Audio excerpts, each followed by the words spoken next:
At this South London mosque, worshippers see their religion as one of peace and frankly don't see how it can be used by some in this country as a justification for so-called holy war. The majority of Muslims are peaceful. This is a radical minority, but we need to be honest about it and to really stamp it out.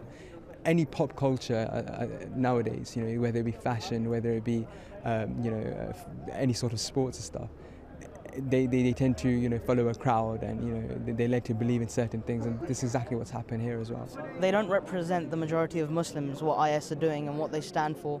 Religion is a spiritual entity, not a political one, and what IS are doing has nothing to do with religion or Islam. Social media has become one of the main ways Islamic extremists try to spread their propaganda. Haras Rafiq is monitoring a site where youngsters here question those who've gone to fight. In fact, on this occasion, we have gone online to pose a question. We, in fact, asked him, do you want more young Britons to join you and fight?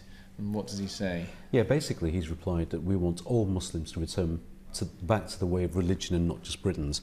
Haras says it's not enough to take down sites like this. There has to be an organised and well-funded effort to put up arguments to counter extremist propaganda on the web. And he says on that, this government has failed. This government doesn't have a strategy on how they're going to win the hearts and minds of people who are engaged in non-violent extremism.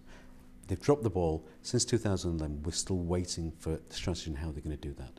And a senior Conservative MP agrees. It's no good just relying on the Muslim community to win this battle internally. The state has to be more involved and there needs to be a much bigger effort.